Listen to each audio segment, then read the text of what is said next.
Hi, hello. Good morning, my dear students. How are you all? This video lesson module number 4 on acids, bases and salts brought you by Vignan Global Gen Schools, Hyderabad. Myself, Venkat Reddy, Peram, teaching faculty. My dear students, in the previous class, we have already learnt about bases, the physical properties of bases, including chemical properties of bases. Okay? And today, let us learn more information about what to do all acids and basic solutions have in common. So, without delaying this session, let me start the session. What is that? What do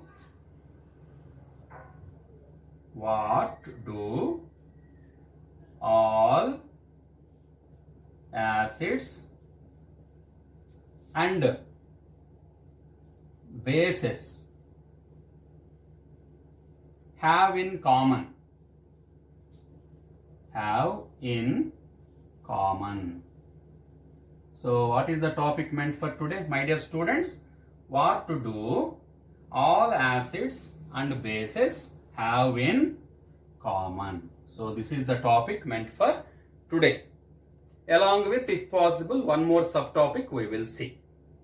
Okay? Now see, what to do all acids and bases have in common. Now, let me take acid first of all. You know, my dear students, we have already learnt about this acid, that acid reacts with metal to form salt and hydrogen gas liberated. So from this we can conclude that which element is common for in all acids, my dear students? Which elements are common in all acids? Hydrogen. So we are already learnt about this one in the previous module, that any acid reacts with metal to form salt along with liberation of hydrogen gas.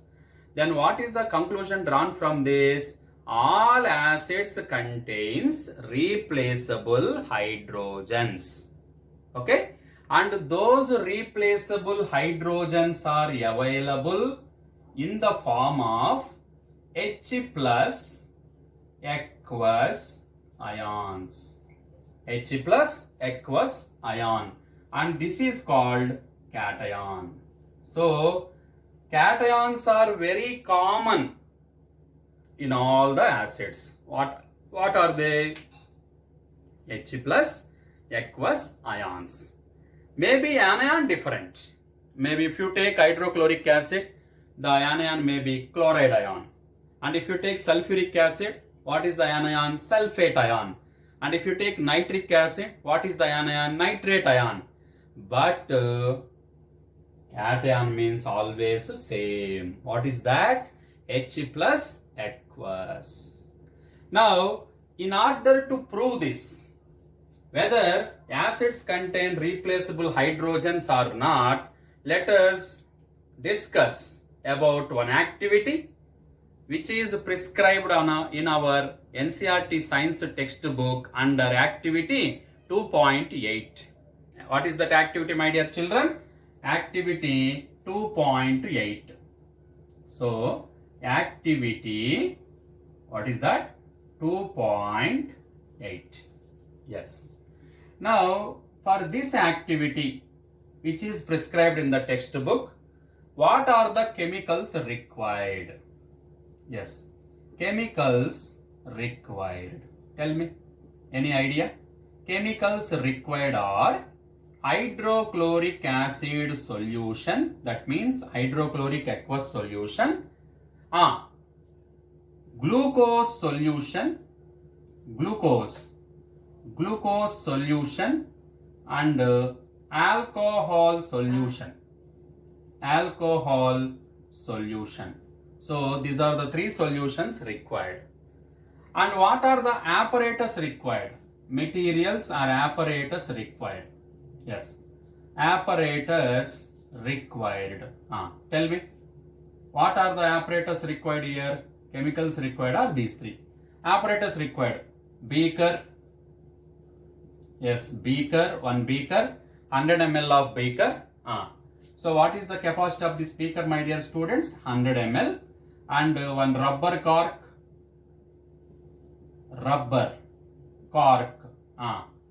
two iron nails, two nails or iron nails, and next one battery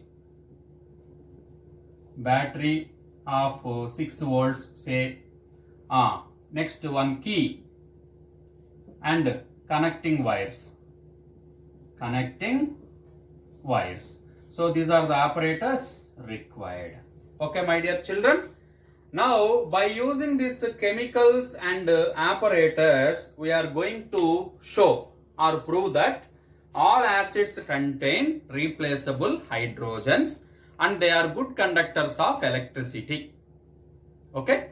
So, here one more apparatus required is bulb, which is very, very important.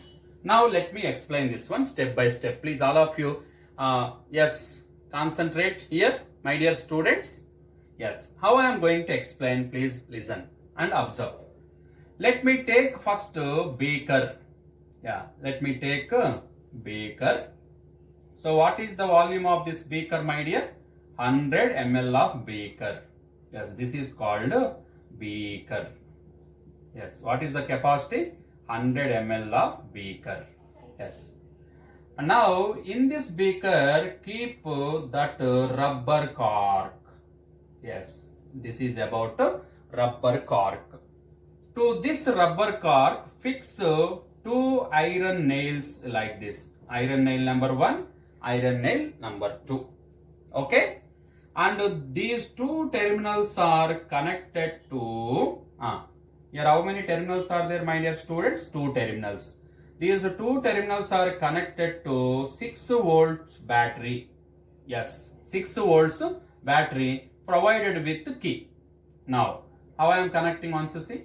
Positive terminal, negative, positive, negative, positive, negative along with the key.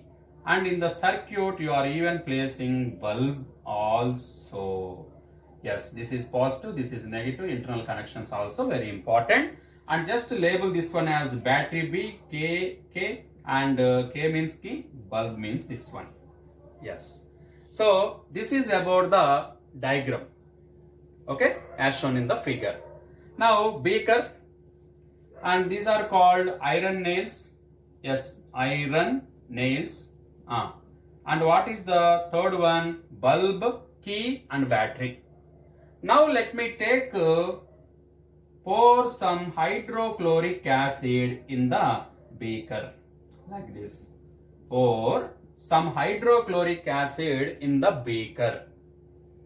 Then what do you observe? And if you switch on the current by closing the key, what is your observation? So pour few drops of hydrochloric acid in the beaker and switch on the current. If you once switch on the current, you will observe that this bulb start glowing. Bulb start glowing. That indicates the solution present in the beaker. What is that? Hydrochloric acid, aqueous solution. Aqueous means water. Am I correct, my dear? Gives rise to. So this water dissociate this hydrochloric acid into H plus aqueous and Cl minus. Yes. So here cation and anion, 2 ions are formed. And these 2 ions are very free to move in random directions and able to conduct electricity. And the first ion is cation. What is that cation, my dear? H plus aqueous. So, due to ionization of hydrogen chloride solution or hydrochloric acid aqueous solution, then 2 ions are obtained. And these ions are moving in random directions and capable to conduct electricity and acts as a electrolyte. So that what is the observation? Bulb start to glowing. Okay. So from this, what is the conclusion drawn? All the acids contain replaceable hydrogens and they are able to form a cation. What is that? H plus aqueous ion. Now, let me replace this hydrochloric acid with, for suppose, let me replace this hydrochloric acid with, for suppose, let me replace this hydrochloric acid with glucose solution or alcohol solution. Yes, glucose or alcohol solution. Then what would you observe? Glucose or alcohol solution. Bulb does not glow. In this case, bulb does not glow. Why bulb does not glow? Because glucose dissolved in water but do not undergo ionization. Glucose completely soluble in water but do not undergo ionization. Yes, though glucose and alcohol contains hydrogen atoms, but these hydrogen atoms does not separated as H plus aqueous. So there is no possibility for ions. So if ions are not possible, this glucose solution and alcohol solution do not act like a electrolyte. So that bulb does not glow in the second case. So this is about the explanation related to what do all acids and bases have in common. Acids containing replaceable hydrogens, what are they, my dear students? H plus aqueous. And bases contains OH minus aqueous ions, also called hydroxide ions. Now, this aqueous hydrochloric acid is able to conduct electricity and the bulb start glowing due to the presence and movement of ions. But though glucose and alcohol containing hydrogen atoms, but their hydrogen atoms does not separated as H plus aqueous ions. Since ions are absent, unable to conduct electricity, bulb does not glow in the second case. That means if you want to repeat this activity with glucose and alcohol, this is the observations, yes, framed, concluded. Okay. So this is the first activity, that means activity number 2.8. What is that? What to do all acids and bases have in common? Replaceable hydrogens and OH minus ions are present. Okay, now my dear students, everyone would understood this activity, beaker and electric circuit activity, everyone. So acidic solutions or basic solutions in water are good conductors of electricity due to the presence and movement of ions. Now I am going to prove another activity. Do another activity. What is that? What happens? Yes, tell me. What happens? What happens? When an acid or base dissolved in water solution. Water solution. Yes. So this is the next topic, my dear students. What is that? What happens to the acid or base in water solution? What happens to an acid or base in water solution? So in order to explain this particular theme, there is an activity prescribed in our textbook under activity 2.9. Now let me explain that activity. What is that activity, my dear students? Activity number 2.9. For this activity, what are the materials required? So first, chemicals required are, what are the chemicals required, my dear students? Yes, sodium chloride salt, that means common salt, sulfuric acid, H2SO4, sulfuric acid, and dry blue litmus paper, moist blue litmus paper and calcium chloride hygroscopic agent. Okay, and what are the apparatus required? Apparatus, yes, apparatus. Test tube, yes, test tube. Next, delivery tube, yes, these are the apparatus required. And guard tube. So these are the apparatus required. So what are the test tube, delivery tube and guard tube? Now I am going to explain the diagram. Yes, how the diagram will be. Yes, let us take one test tube. Yes, I am taking one test tube. So let me just erase this one, Nana. I will explain here that activity. All of you please observe. Let me take one test tube. Yes, this is about test tube. This test tube consisting of 1 gram amount of sodium chloride in it. What is this, Nana? Sodium chloride salt present in solid state, which is white in color, that means colorless. Now I am going to add, yes, now I am going to add, what I am going to add here? Tell me, my dear students. Sulfuric acid.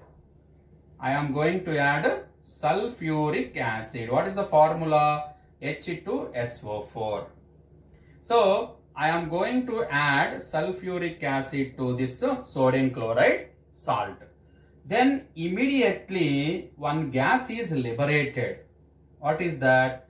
Hydrogen chloride gas is liberated.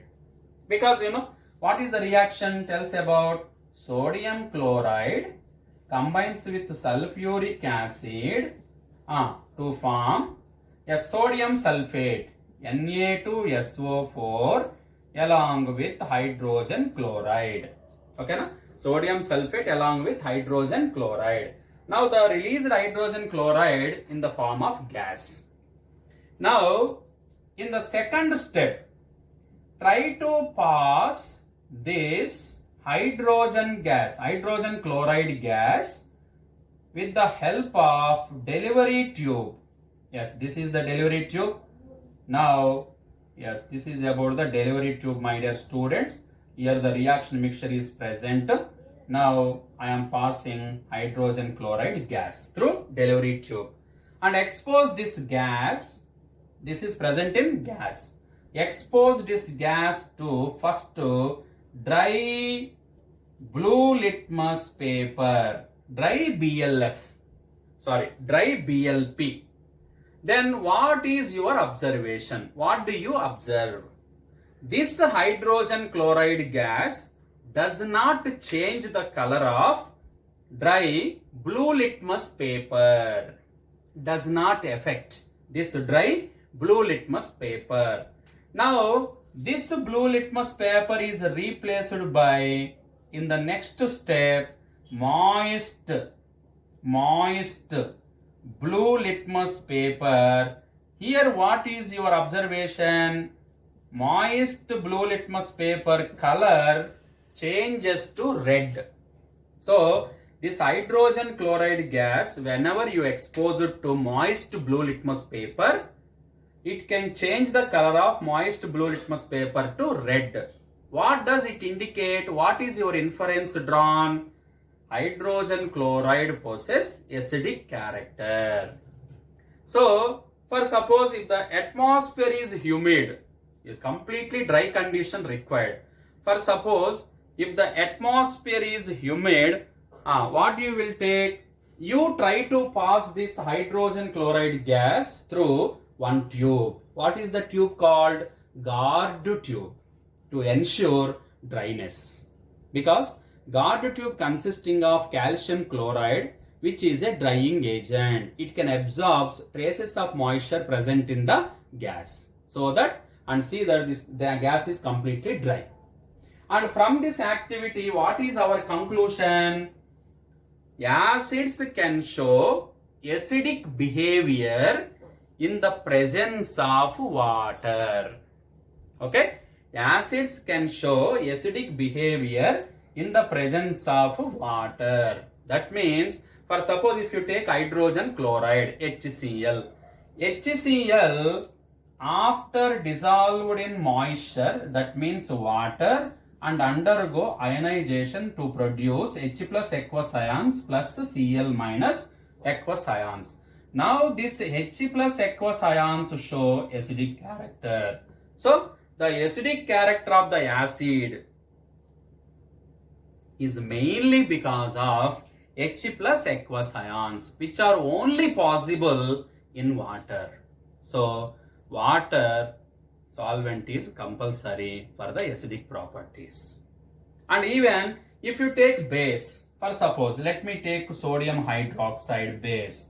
This base when dissolved in water to form Na plus OH minus aqueous ions. So for bases, OH minus aqueous ions are must. For acid, H plus aqueous ions are must. Both are only possible in water. So without water, without dissolution and without ionization, there is no possibility for these kind of ions. And for suppose if you take KOH, KOH also undergo similar reaction. KOH, potassium hydroxide strong base dissolved in water to form K plus cation and OH minus aqueous anion, because this is a base. And even magnesium hydroxide also undergo same reaction. Mg plus 2 OH minus 1. So OH minus aqueous ions are common, that's why these are called bases. Now let me take H plus from acid, yes, and OH from base, OH minus from base. So acid reacts with base to form salt and water, able to form water, which is a neutral liquid. That's why this reaction is called neutralization, because we already defined this neutralization in the previous module. An acid reacts with a base to form salt and water. So what is the acid contributor here? H plus, and base is contributor OH minus aqueous. So both reacts with each other to form water. And one more thing, H plus does not exist in water. It is unstable. So H plus aqueous ions, H plus always mix up with water to form H3O plus. And H3O plus ion is called hydronium ion. What is the name given to H3O plus, my dear? Hydronium ion. Yes. And sometimes you might have observed that there is a danger warning sign containing cans containing sulfuric acid or hydrochloric acid. What does this danger sign indicates? Yes, this danger sign indicates that acids are highly corrosive. They can damage the skin, tissues, and the cloth matter, or otherwise wood matters or stone structures, and automatically undergo corrosion. So acids are highly corrosive. There is a warning sign displayed on the containers containing sulfuric acid or nitric acid that indicates acids are highly corrosive. They can damage the things. And for suppose, if you want to dilute a concentrated acid, is there any procedure for that? Yes. For suppose, if you add few drops of 3 to 4 drops of concentrated sulfuric acid or concentrated hydrochloric acid to the beaker containing water, it is highly exothermic.